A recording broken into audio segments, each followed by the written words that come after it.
I think I have heard that the old oaks at Cote are down. They may be standing or down, it matters nothing to me.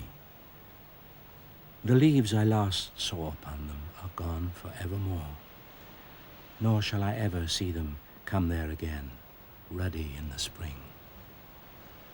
I would not see them again even if I could.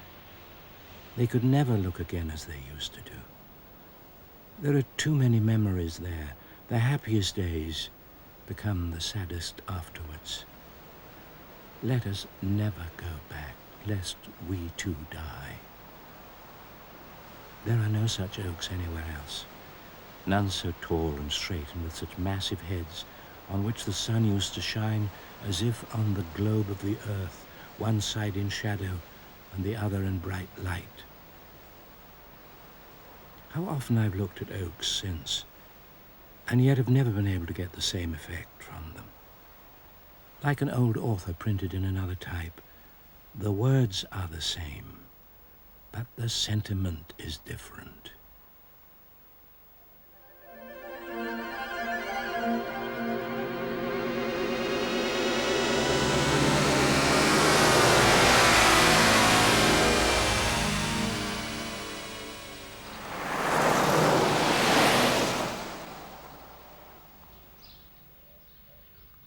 Once upon a time, this was deep country near Swindon in Wiltshire.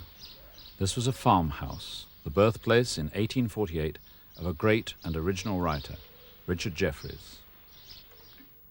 He had a short, difficult life, dominated by illness. He died before he was 40 in Sussex by the edge of the sea, far away from his native landscape.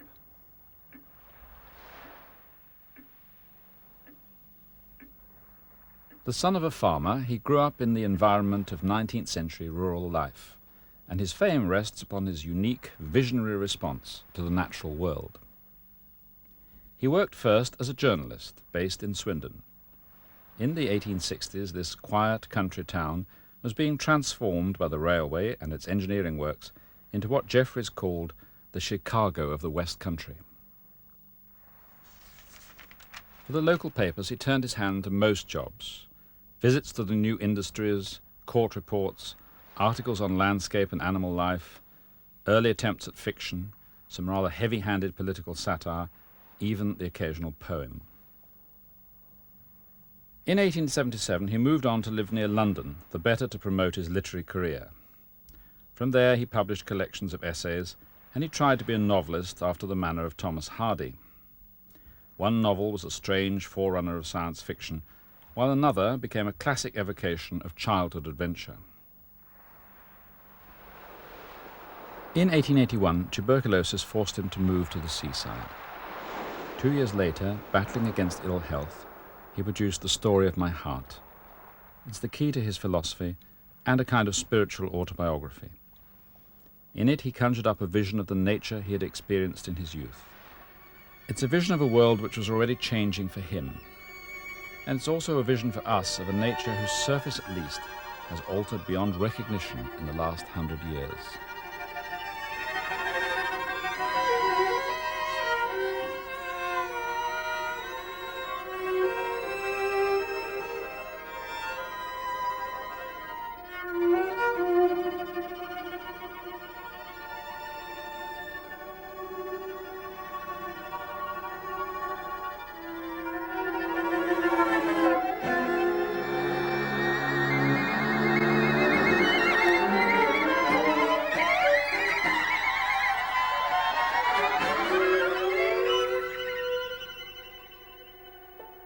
So long ago that I've forgotten the date, there was a feeling that I must go somewhere and be alone.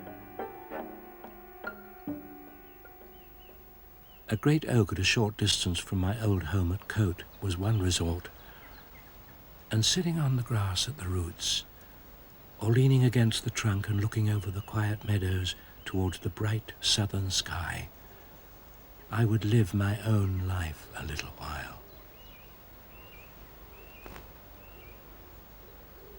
Of the sun I was conscious. I could not look at it, but the boughs held back the beams so that I could feel the sun's presence pleasantly. They shaded the sun, yet let me know that it was there. There came to me a delicate but at the same time a deep, strong and sensuous enjoyment of the beautiful green earth, the beautiful sky and sun. I felt them.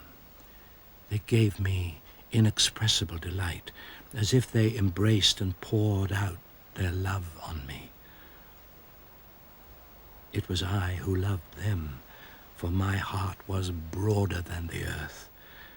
It is broader now than even then, more thirsty and desirous.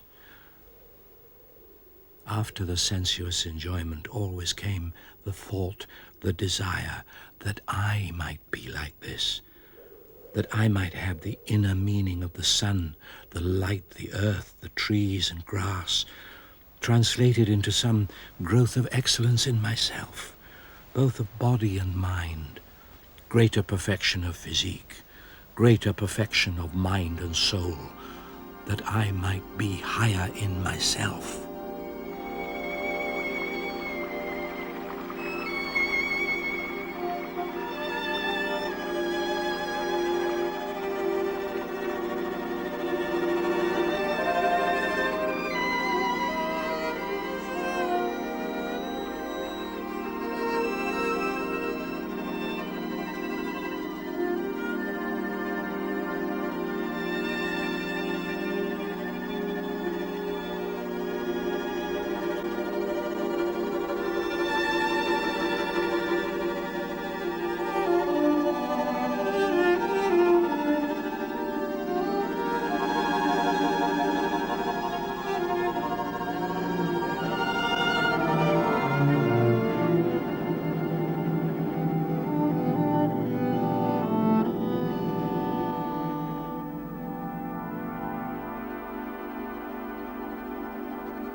In the bitter cold of spring, when the north wind blackened everything, I used to come now and then at night to look from under the bare branches at the splendor of the southern sky.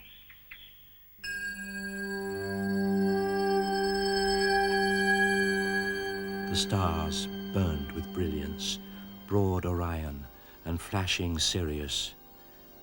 There are more or brighter constellations visible then than all the year, and the clearness of the air and the blackness of the sky, black not clouded, let them gleam in their fullness. They lifted me. They gave me fresh vigor of soul. Not all that the stars could have given, had they been destinies, could have satiated me.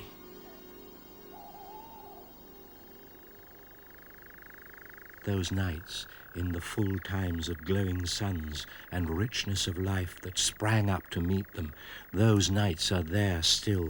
They are everywhere, nothing local in the night. But it is not the night to me, seen through the window.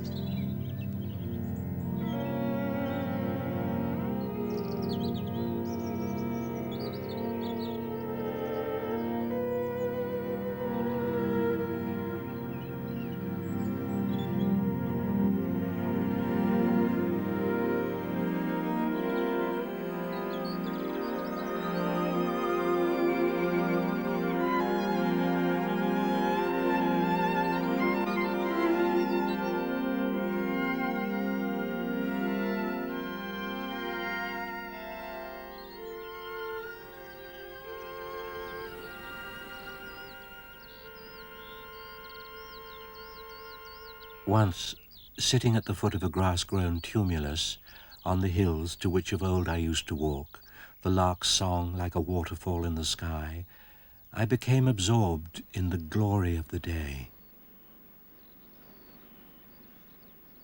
The sun of the summer morning shining on the dome of the sward, the yellowing corn turning from its sappy green to summer's noon of gold.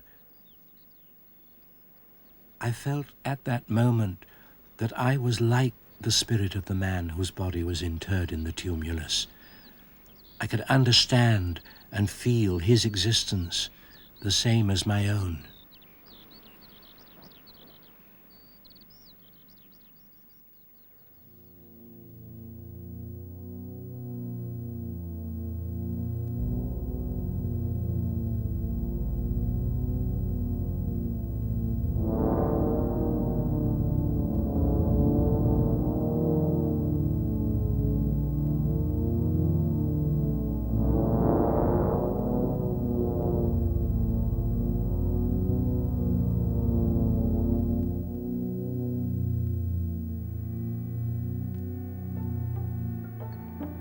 He was as real to me 2,000 years after interment as those I had seen in the body.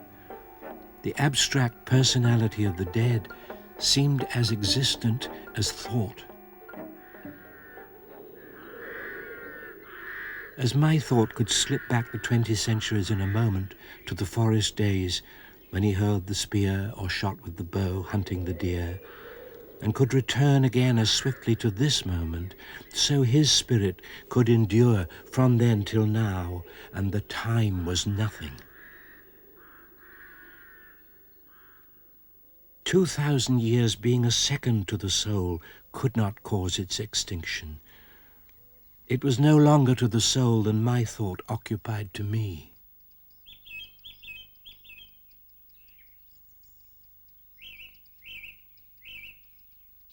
Recognizing my own inner consciousness, the psyche, so clearly, death did not seem to me to affect the personality. In dissolution, there was no bridgeless chasm, no unfathomable gulf of separation.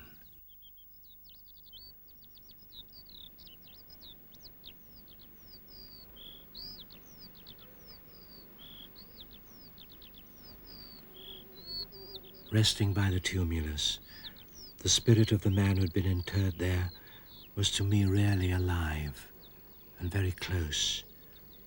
This was quite natural and simple as the grass waving in the wind, the bees humming, and the lark's songs. Only by the strongest effort of mind could I understand the idea of extinction. That was supernatural, requiring a miracle. The immortality of the soul, natural, like earth. Listening to the sighing of the grass, I felt immortality, as I felt the beauty of the summer morning. And I thought beyond immortality of other conditions more beautiful than existence, higher than immortality. That there is no knowing in the sense of written reasons whether the soul lives or not, I'm fully aware. I do not hope or fear. At least while I'm living, I have enjoyed the idea of immortality and the idea of my own soul.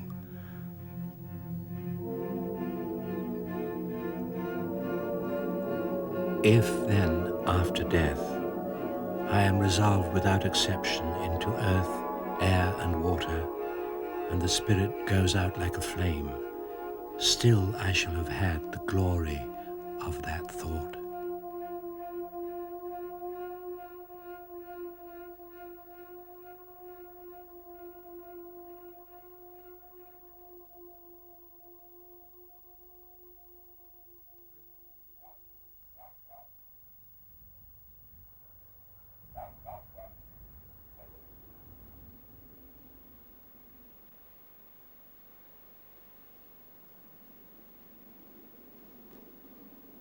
Nature did not give me a great frame.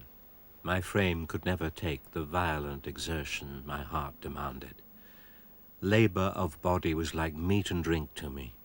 Over the open hills, up the steep ascents, mile after mile. There was deep enjoyment in the long-drawn breath, the spring of the foot in the act of rapid movement. Never could I have enough of it. I wearied long before I was satisfied, and weariness did not bring a cessation of desire. The thirst was still there. I was out of doors all day and often half the night, but still I wanted more sunshine, more air. The hours were too short. I feel this even more now than in the violence of my early youth. The hours are too short. The day should be 60 hours long. Slumber, too, is abbreviated and restricted. 40 hours of night and sleep would not be too much. So little can be accomplished in the longest summer day. So little rest and new force is accumulated in the short 8 hours of sleep. Though I rarely sleep now, so much am I in the iron grip of hell.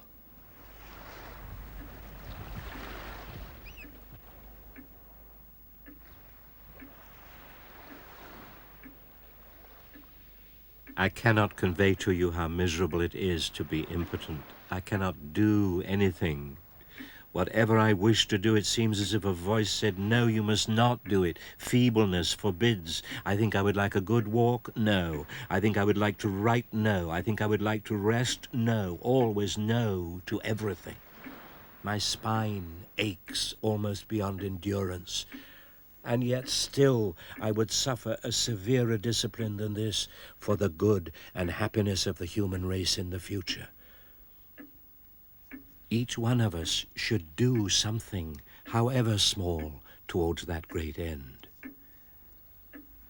At this present time, the labor of our predecessors in this country, in all other countries of the earth, is entirely wasted. We live, that is, we snatch an existence, and our works become nothing. The piling up of fortunes, the building of cities, the establishment of immense commerce ends in a cipher. These objects are so outside my idea that I cannot understand them and look upon the struggle in amazement. Not even the pressure of my own poverty can force upon me an understanding of these things. It is the human being as the human being of whom I think.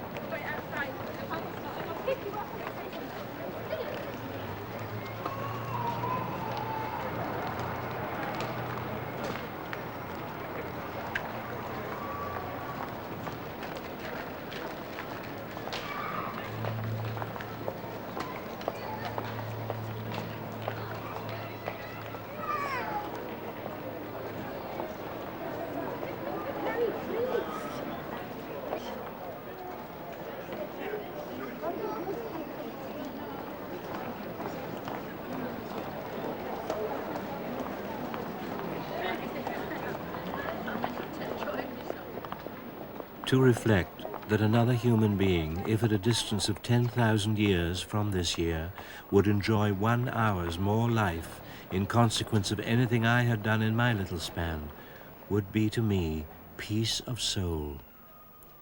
Peace of soul. When today I've heard of a notice board saying, all persons found wandering abroad, lying, lodging, or being in any barn, outhouse, or in the open air, and not giving a good account of themselves, will be apprehended as rogues and vagabonds, and either be publicly whipped or sent to the house of correction, and afterwards disposed of according to law by the order of the magistrates. In its dealings with the lower class, this generation is certainly far from wise. Never was the distinction so sharp between the poor, the sullen poor, who stand scornful and desperate at the street corners, and the well-to-do. The contrast now extends to everyone who can afford a black coat. Those who only see the drawing room side of society, those who move too in the well-oiled atmosphere of commercial offices, are quite ignorant of the savage animosity which watches the drawing room from the street corner, the bitter, bitter feeling which I venture to call the dynamite disposition, and which is found in every part of the civilized world. Let me raise a voice in pleading for more humane treatment of the poor, the only way, believe me, by which society can narrow down and confine the operations of the new devil. A human being is not a dog, yet it is treated worse than a dog.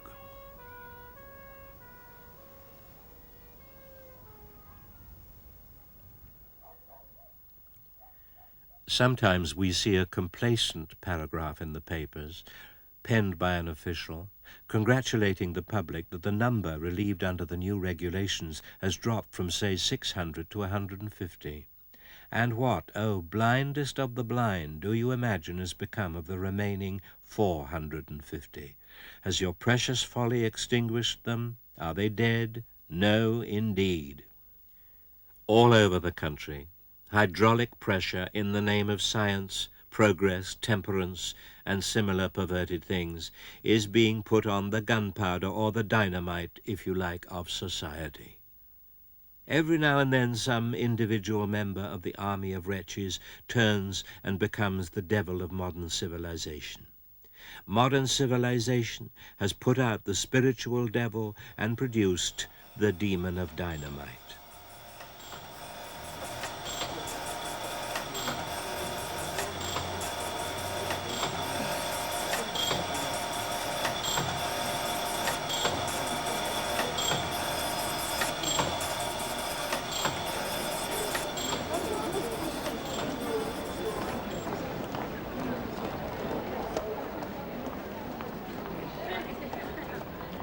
If anyone thinks that there is no danger in England because there are no deep-seated causes of discontent, such as foreign rule, oppressive enactments, or conscription, I can assure him that he is woefully mistaken.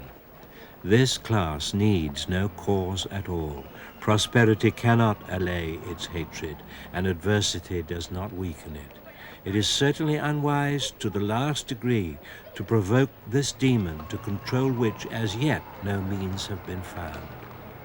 You cannot arrest the invisible. You cannot pour bullets into a phantom.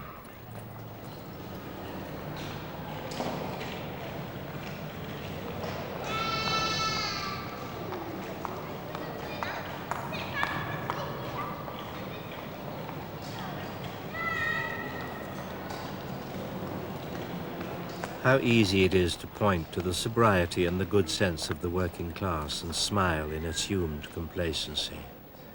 What have the sober mass of the working class to do with it? No more than you or I, or the Rothschilds, or dukes of the royal blood. There the thing is, and it requires no great sagacity to see that the present mode of dealing with it is a failure, and likely to be worse. If you have gunpowder, you should not put it under hydraulic pressure. You should not stir it up and hold matches to it to see if it's there.